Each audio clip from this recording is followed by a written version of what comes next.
नमस्कार, मेरा नाम डॉक्टर धर्मेंद्र है। मैं ऑर्थोपेडिक सर्जन हूँ। मैंने एमबीबीएस एंड डीएनबी किया हुआ है। उसके बाद मैंने फेलोशिप इन जॉइंट रिप्लेसमेंट भी की हुई है। तो एमबीबीएस मैंने जीएसवी मेडिकल कॉलेज कानपुर से किया है एंड बाकी मैंने डीएनबी बत्रा हॉस्पिटल दिल्ली से किया हुआ है। I have done 2 to 3 years of SRship in ESI medical college in Faridabad and after that I have done fellowship in joint replacement. कितने साल का अब तक एक्सपीरियंस हो गया? Sir total 8 to 9 years। अच्छा, ये जो आपका कैंप लगने वाला है तो बताएंगे कैंप के बारे में, कितने दिन का कैंप है? सर हमारा कल से कैंप स्टार्ट हो रहा है। 2 दिन के लिए कैंप है फ्रॉम 10 to 4। जो भी जिसको भी कोई भी ऑर्थोपेडिक प्रॉब्लम है related to trauma, joint pain, shoulder pain होता है, नेक पेन होता है, बैक पेन होता है लोगों को, हिप में पेन होता है, नी पेन होता है मोस्ट कॉमनली। तो किसी भी प्रकार की ऑर्थोपेडिक प्रॉब्लम के लिए आप कोई भी कंसल्ट करना चाहता है तो हमारा 2 दिन का कैंप है, कल और परसों के लिए। तो उसमें जिसमें हम सारी प्रकार की ऑर्थोपेडिक प्रॉब्लम्स को ट्रीट करेंगे। अच्छा, ये जो आप प्रॉब्लम्स आती हैं घुटने की या जैसे ये किस उम्र के लोगों को होती है? सर एक्चुअली जो नी प्रॉब्लम होती है, जो नी ऑस्टियोआर्थराइटिस होती है, बेसिकली ये स्टार्ट्स होती है initially it was 50 to 60 years of age, but आजकल हम बहुत कॉमन ट्रेंड देख रहे हैं, it started from 40 years of age onwards. 40 साल के बाद लोगों को ये दिक्कत आजकल शुरू हो रही है नी पेन की। मोस्टली 40 years के बाद बहुत सारे पेशेंट्स हमारे पास आते हैं कि सर मेरे नी पेन हो रहा है। उनके एक्सरे कराते हैं तो उनको आर्थराइटिस निकल आती है सबको। तो आजकल ये बहुत अर्ली ऑनसेट में स्टार्ट हो गई ये चीज़ें। तो घुटने का इलाज किस प्रकार से होता है आपके यहाँ? सर घुटने में जैसे नी ऑस्टियोआर्थराइटिस होती है, बहुत कॉमन मिसअंडरस्टैंडिंग है लोगों के मन में, डर है कि घुटने में दर्द हुआ डॉक्टर के पास जाएंगे वो सिर्फ घुटना बदल देंगे। ऐसा नहीं होता है। जो घुटना में कोई दिक्कत हुई है, नी ऑस्टियोआर्थराइटिस हुई है, उसकी 4 स्टेजेस होती हैं हमारे पास। Stage 1, stage 2, stage 3, stage 4। जो पेशेंट स्टेज 4 में लैंड अप करते हैं सीधे हमारे पास आते हैं, उनमें सिर्फ नी रिप्लेसमेंट चाहिए होता है। बाकी स्टेज 1, स्टेज 2 और स्टेज 3 के लिए डिफरेंट काइंड ऑफ ट्रीटमेंट्स हैं।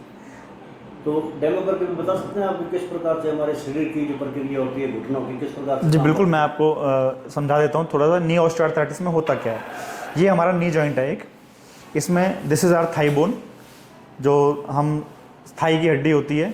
ये नीचे के लेग की बोन है, tibia, this is fibula. In 2 bones के बीच में हमारा नी जॉइंट बनता है। अगर हम इस फीमर को रिमूव करेंगे तो हमें यहाँ पे मेनिस्कस दिखेंगे। These are meniscus and ligaments. Basically these meniscus acts as cushion. ये जब हम चलते हैं सॉकर का काम करते हैं हमारे लिए, शॉक एब्जॉर्प्शन का। जब ओल्ड एज होती है, नी का वेयर एंड टियर होता है, तो ये मेनिस्कस टियर हो जाते हैं, ये डैमेज होने शुरू हो जाते हैं। After that this is a cartilage. Basically जोड़ों के घिसने में जो चीज़ हम बोलते हैं कि जोड़ घिस गए हैं, उस घिसने का मतलब होता है ये कार्टिलेज का घिसना। जो नी जॉइंट पे कार्टिलेज होती है, ये कार्टिलेज डैमेज हो जाती है। जब ये कार्टिलेज डैमेज हो जाती है तो घुटनों में दर्द और तकलीफ, बैठने में दिक्कत, उठने में दिक्कत, ये सारी दिक्कतें नी कार्टिलेज डैमेज होने के बाद स्टार्ट होती हैं। तो अगर आप अर्ली स्टेज में ही ट्रीटमेंट करेंगे, सपोज आपका मेनिस्कस टियर हुआ है तो आप उसका ट्रीटमेंट ले लीजिए। अर्ली स्टेज में पेन हुआ है, मसल वीकनेस है, स्टेज 1 है, आप सिंपल मसल स्ट्रेंथनिंग एक्सरसाइजेस करके भी अपने नी पेन को दूर कर सकते हैं। कुछ चीज़ें होती हैं जो स्टेज 1, 2 में अवॉइड करके भी हम अपने नी पेन से छुटकारा पा सकते हैं, जैसे ज़मीन में नहीं बैठना, पालथी नहीं मारना, उकड़ू नहीं बैठना, सीढ़ियाँ नहीं चढ़नी उतरनी। ये सब चीज़ें नहीं करनी चाहिए। और जो चीज़ें हमें इस स्टेज में करनी चाहिए ताकि हमारी नी ऑस्टियोआर्थराइटिस आगे प्रोग्रेस नहीं करे, जैसे कि साइकिलिंग, वॉकिंग, अपना वेट रिड्यूस करिए, लाइफस्टाइल चेंजेस, ये सब चीज़ें काफ़ी हद तक हेल्प करती हैं विद सर्टेन मेडिकेशंस। अगर हम ये सब चीज़ें करते हैं तो हम काफ़ी हद तक अपने नी पेन को और नी ऑस्टियोआर्थराइटिस को रोक सकते हैं वहीं पे। स्टेज 4 में ऑब्वियसली नी रिप्लेसमेंट एक बहुत अच्छी सर्जरी है। हाँ जी सर। अगर घुटना बदलने की नौबत आती है तो एपेक्स अस्पताल में कोई फैसिलिटी है आपके यहाँ? जी बिल्कुल, एपेक्स हॉस्पिटल में नी रिप्लेसमेंट कई सालों से हो रहे हैं और अभी भी नी रिप्लेसमेंट हम लोग कर रहे हैं। तो एपेक्स हॉस्पिटल में सारी फैसिलिटीज़ हैं नी रिप्लेसमेंट के लिए विद हाई टेक फैसिलिटीज़। अच्छा, जब ऑपरेशन अगर बदलते हैं, घुटना बदलते हैं तो कितने दिन में चलना फिरना हो जाता है? सर इंडियन पॉपुलेशन में थोड़ा पेन टॉलरेंस थोड़ा सा कम होता है, तो हम सेकेंड डे पेशेंट को वॉक करा देते हैं। अगर पेशेंट का पेन टॉलरेंस इज़ गुड तो जिस दिन सर्जरी की है नेक्स्ट डे हम वेट बेयर करा के वॉकर के सहारे से पेशेंट को तुरंत चला देते हैं और पेशेंट कंफर्टेबली वॉक कर सकते हैं। अच्छा डॉक्टर साहब, एक चीज़ और बताइए कि खान पान पर भी कुछ रहता है? खान पान का सीधे घुटनों पे वैसे इफेक्ट नहीं होता डायरेक्ट, बट इनडायरेक्ट इफेक्ट बहुत सारे हैं। जैसे हम तला हुआ खाते हैं, मीठा खाते हैं तो हम वेट गेन करते हैं। और जब हमारी बॉडी में वेट गेन होता है तो सारा स्ट्रेस जो होता है, लोड होता है, वो नी पे आता है, नी जॉइंट पे आता है। तो इनडायरेक्ट इफेक्ट है ओबेसिटी की वजह से, नी पे इफेक्ट पड़ता है हमारे खान पान की वजह से। अच्छा, कोरोना जब से आया उसके बाद कोई फर्क पड़ा है लोगों की दिनचर्या पर? सर कोरोना के बाद में कुछ लोग तो फिट हुए हैं, जो लोग अवेयर हो गए हैं, जो कोरोना से सफ़र हुए थे उन्होंने अपनी लाइफस्टाइल चेंज की है, कुछ लोग फिट हुए हैं। बट कोरोना की वजह से ऐसा कोई डायरेक्ट इफेक्ट अभी देखने को नहीं मिला है कि डायरेक्ट घुटने डैमेज करने पे कोरोना का कोई सीधा प्रभाव हो। पर हाँ, बाकी joint pain, body pain corona के बाद थोड़ा सा लोगों में बढ़ गए हैं। अच्छा, जैसे बताते कि बड़ा इलाज महंगा होता है, तो एपेक्स अस्पताल में बाय द वे अगर घुटना प्रत्यारोपण करना हो, कराना हो तो बहुत कॉस्टली पड़ जाता है। अच्छा नहीं सर, एपेक्स हॉस्पिटल में इनफैक्ट घुटना प्रत्यारोपण काफ़ी सस्ता है, क्योंकि आप देखेंगे जो काफ़ी सारी कॉस्ट होती है वो घुटने की कीमत होती है जो हम रिप्लेस करते हैं। बाकी सर्जिकल कॉस्ट एपेक्स हॉस्पिटल में हमारी बहुत कम रखी है हम लोगों ने। जो टोटल पैकेज है नी रिप्लेसमेंट का वो 1,25,000 रुपये है हमारा। आपकी टाइमिंग क्या है वैसे ओपीडी की? सर मैं सोमवार से शनिवार तक डेली 10 to 4 मेरी ओपीडी टाइमिंग्स हैं। बाकी अगर कोई इमरजेंसी होती है तो we are available for 24 hours.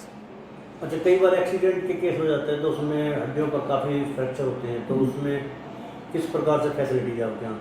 Sir हमारे यहाँ पे सारी प्रकार की फैसिलिटीज़ हैं। कोई भी किसी प्रकार का फ्रैक्चर होता है, हमारे पास ऑर्थोपेडिक सर्जन मैं खुद ही हूँ, हमारे पास जनरल सर्जन भी हैं, हमारे पास न्यूरो सर्जन की भी टीम है। We are fully equipped trauma centre basically.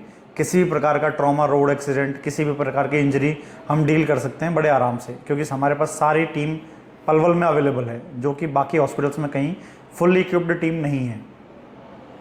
तो आजकल केसेस आ रहे हैं ज़्यादा रोड एक्सीडेंट होते हैं? बिल्कुल, रोड एक्सीडेंट्स बहुत कॉमन हो गए हैं आजकल। हमारे पास हर दूसरे दिन तीसरे दिन कोई ना कोई road accident with severe injury आता है, जिसको हेड इंजरी भी होती है, चेस्ट इंजरी भी होती है, एब्डोमिनल इंजरी होती है, along with the bony fractures.